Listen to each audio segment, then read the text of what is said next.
नमस्कार दोस्तों, मैं विनीत आप सबका फिर से अपने पॉडकास्ट में स्वागत करता हूं। आज मेरे साथ हैं कर्मयोगी जी, जो कि नमस्कार सर, जो कि अपनी मानव उत्थान क्रिया से लोगों को सुपर ह्यूमन बनाते हैं।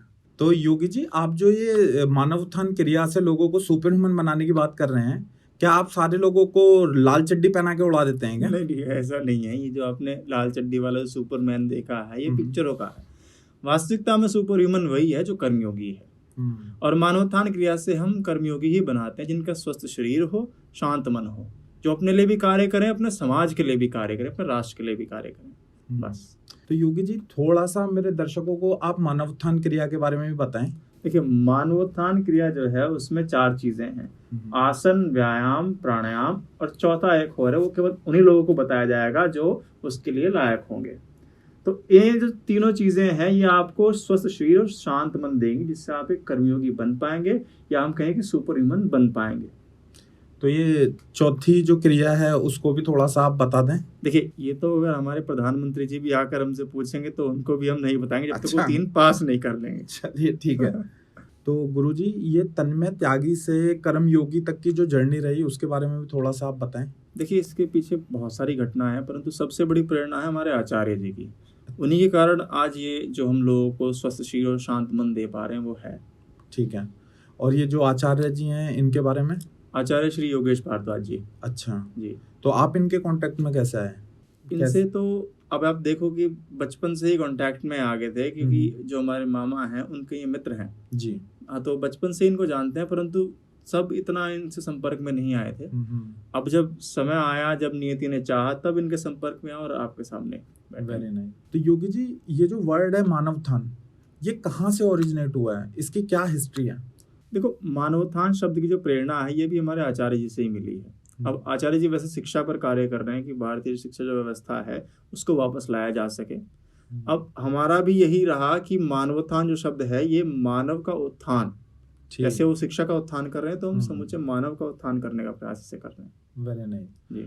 और इसको और ज्यादा एलोबरेट करने की जरूरत है हमारे दर्शकों को और इजी वे में समझाने की। वैसे तो मानवोत्थान के विषय में आपको बता ही चुके हैं, पर मानवोत्थान क्रिया मानव का उत्थान करने के लिए है।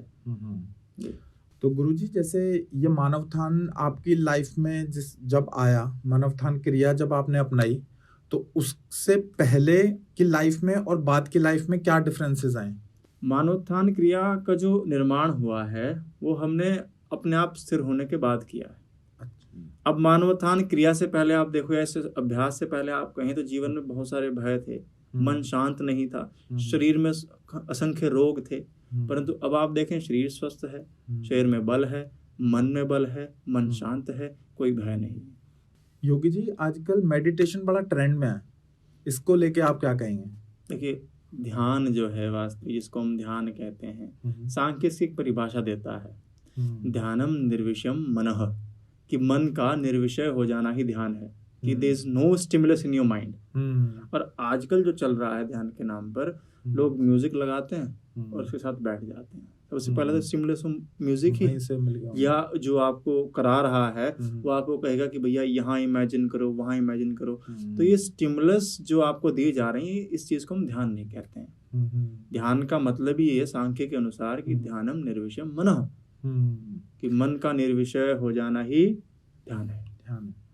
ध्यान और शांति, मन की शांति, ध्यान, ये क्या एक ही मतलब डेफिनेशन है एक ही चीजों की, या ये डिफरेंट है आपस में? देखिए, ध्यान जो है वो बहुत ऊपर की चीज है, शांति तो आपको प्राणायाम से मिल जाएगी। अच्छा। जो भी हम आपको प्राणायाम करा रहे हैं उससे भी आपको शांति मिलेगी मन की। तो गुरुजी, एक्चुअली जो अभी आपने प्राणायाम बोला, हो सकता है मेरे व्यूवर बहुत से यंग हों अभी, जिनको प्राणायाम फर्स्ट टाइम सुन रहे हो, तो थोड़ा सा आप एलोबरेट उसको भी कर दें। देखिए, प्राणायाम की सीधी सी परिभाषा महर्षि पतंजलि देते हैं कि तस्मिन् सति श्वास प्रश्वास योर गति विच्छेद प्राणायाम, कि जो आपके श्वास प्रश्वास की गति है, श्वास यानी इनहेलेशन, प्रश्वास यानी एक्सहेलेशन, इसको रोकना ही प्राणायाम है। विच्छेद करना यानी रोक देना ही प्राणायाम है। तो योगी जी, ये जो प्राणायाम है इसका कोई साइंटिफिक बेस है? पूरा विज्ञान है। अच्छा। देखिए, अब आज की भाषा में इसको कहें तो डायफ्राम आपका ऐसे है, ठीक है, उसमें आपके 3 होल हैं, उसमें से एक है ईसोफेजियल हाइटस जिसको हम कहते हैं। उसमें से आपकी यहाँ आहार नाल नीचे जाती है, इसी आहार नाल पे एक वेगस नर्व 10वें नंबर की नर्व है आपकी क्रेनियम की, वो निकल के और आपके ईसोफेगस पे लिपटती हुई आती है। जैसे जैसे आपका डायफ्राम मूव करता है वो नर्व आपकी स्टिमुलेट होती है, और ये नर्व जो है जानकर आप अचंभित रह जाएंगे कि आपके पैरासिम्पैथेटिक नर्वस सिस्टम का बहुत ही मुख्य भाग है, आपके शरीर को शांत करती है। अब जितना आपका डायफ्राम मूव करेगा उतना ही आपकी वेगस नर्व स्टिमुलेट होगी, आपके शरीर को शांत करेगी, रिलैक्स करेगी। ये इसका साइंटिफिक बेस। ये अच्छा हुआ कि मैंने ये क्वेश्चन पूछा और मुझे भी ये नॉलेज मिली, क्योंकि ये तो पता है कि एक्सहेल और इनहेल करें और उससे शांति मिलेगी, मगर जो साइंटिफिक रीजन आपने दिया ये मुझे भी नहीं आइडिया था इसका, और हो सकता है मेरे व्यूवर्स जो हैं आज जो इस पॉडकास्ट को देख रहे हैं उनको भी शायद नई नॉलेज मिली होगी इससे।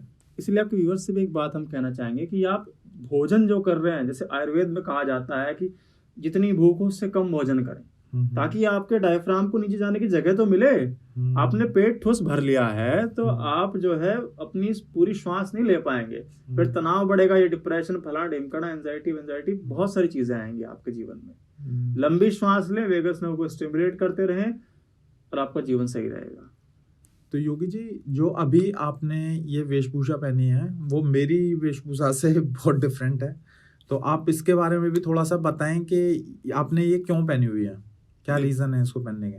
देखिए, कंफर्टेबल है, अच्छा है, खुला खुला है, प्रैक्टिस करने में भी आसानी रहती है, शरीर पे भी हवा लगती है, बंद नहीं रहता, तो इसको पहन लेते हैं। पर ऐसा नहीं कि हम इसी को पहन के रखते हैं कि ये हमारा ड्रेस कोड हो गया है, ठीक है, हम टी शर्ट ही पहन लेते हैं, ठीक है, हम लोअर भी पहन लेते हैं, तो ऐसा नहीं कि ये ड्रेस कोड है। अभी जब तक गुरु जी का कोई आदेश नहीं आएगा तब तक ये अपना चल रहा है, कुछ और आदेश आएगा तो वो कर लेंगे। तो योगी जी, जो आजकल के बाबा हैं वो लोगों से या पब्लिक से ये कहते हैं कि आप धन मत कमाओ, आप कुछ स्टोरेज मटेरियलिस्टिक लाइफ में मत जियो, मगर खुद जो हैं वो गाड़ियां भी चला रहे हैं बड़ी बड़ी और उनके बिजनेसेस भी चल रहे हैं, तो इसके बारे में क्या आप बोलेंगे? देखिए, इसमें चाणक्य की आप एक बात सुनिए। चाणक्य से प्रश्न होता है कि सुखस्य मूलम किम।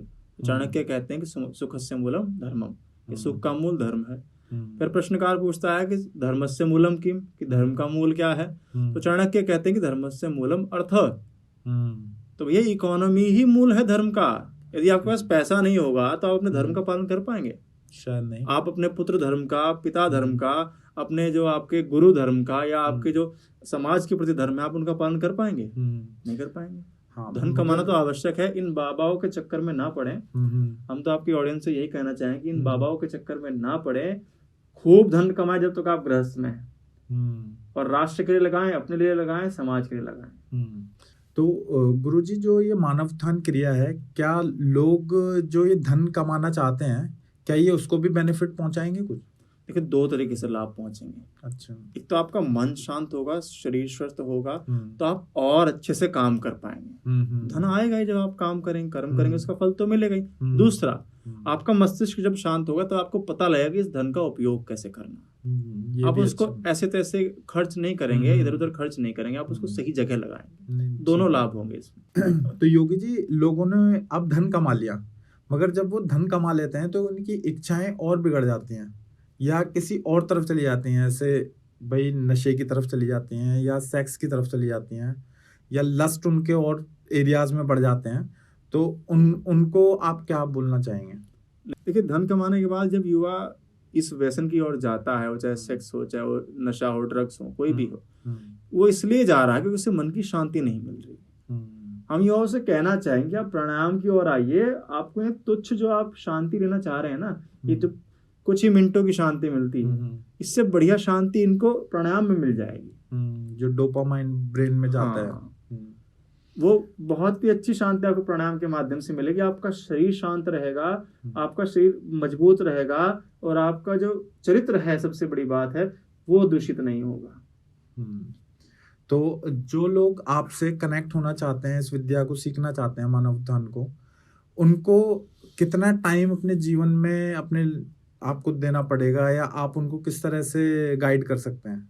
देखिए, ऐसा है कि कोई व्यक्ति आ जाए और 15 दिन बाद उसको पूरा कर ले, किसी को 2 साल लग जाए, हम तो अंतर्यामी है नहीं जी, हम भविष्य बता देंगे, है ना, भविष्य करता तो नहीं है। पर यह है कि जो परिश्रम करेगा वो कर पाएगा और फल भी अच्छा मिलेगा उसको। Very nice. तो योगी जी, मानव को तोड़ने के लिए ऑलरेडी सोसाइटी में बहुत सारी चीजें हैं, रिलीजन है, ये क्या आपकी मानव उत्थान क्रिया लोगों को आपस में जोड़ भी सकती है? बिल्कुल जोड़ सकती है। किस तरह से? सही ज्ञान होगा तो व्यक्ति जुड़ेगा ही। देखिए, जातियां जो बनाई गई हैं, जातियां तो आप सनातन धर्म के किसी भी ग्रंथ को उठाओ, वहां कहीं भी नहीं है। आप श्रीमद् गीता को ले लो, गीता में श्री कृष्ण महाराज कहते हैं कि चातुर्वर्ण्यम मया सृष्टम गुण कर्म विभागशः। ये 4 वर्णों की जो रचना करी गई है वो उनके गुण और कर्मों के आधार पर की गई। जन्मना जाति इस देश में है ही नहीं। लोग यदि जाति के आधार पर कोई बांट रहा है तो वो धूर्त है और पाखंडी है बहुत बड़ा, उससे बचना चाहिए। क्योंकि श्री कृष्ण चंद्र महाराज खुद कहते हैं कि जाति जन्मना नहीं है, पढ़े कोई गीता। तो मानवोत्थान के माध्यम से सही ज्ञान लोगों के पास जाएगा तो वे एक भी होंगे। मगर सही ज्ञान आगे जनरेशन में देने वाले लोग हैं कौन? जितने भी लोग हैं वो खुद उन्होंने एक व्यापार बना लिया है इसको। हम है ना, हमारे ऐसे और भी, हमारे आचार्य जी इतने रात दिन लगाकर कार्य कर रहे हैं। तो योगी जी थोड़ा धर्म भी एक्सप्लेन करें, धर्म है क्या एग्जैक्टली? देखिए, धर्म का अर्थ सिंपल सा आप ये ले सकते हैं, सेट ऑफ ड्यूटीज। अंग्रेजी में आप सेट ऑफ ड्यूटीज कह सकते हैं। आपके कर्तव्य को ही धर्म कहा जाता है। पुत्र का धर्म, पिता का धर्म, गुरु का धर्म, शिष्य का धर्म, सामाजिक एक आपके व्यक्ति होने का धर्म। जो जिस समय आप जिस रोल में है उस धर्म को आप अच्छे से निभाएं, बस वही आपका धर्म है। तो गुरुजी, जैसे धर्म सेट ऑफ ड्यूटीज है, तो फिर ये मुस्लिम, क्रिश्चियंस, ये सब क्या है?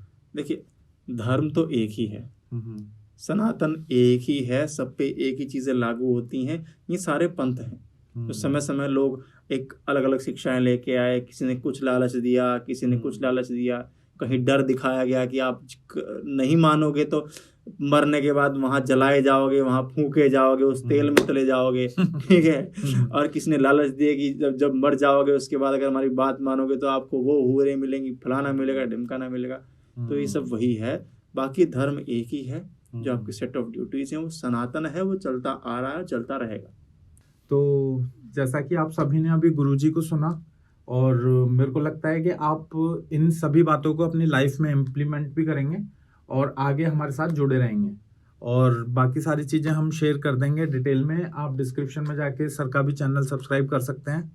बाकी नमस्कार सर, और थैंक यू आपका। नमस्कार। Thank you.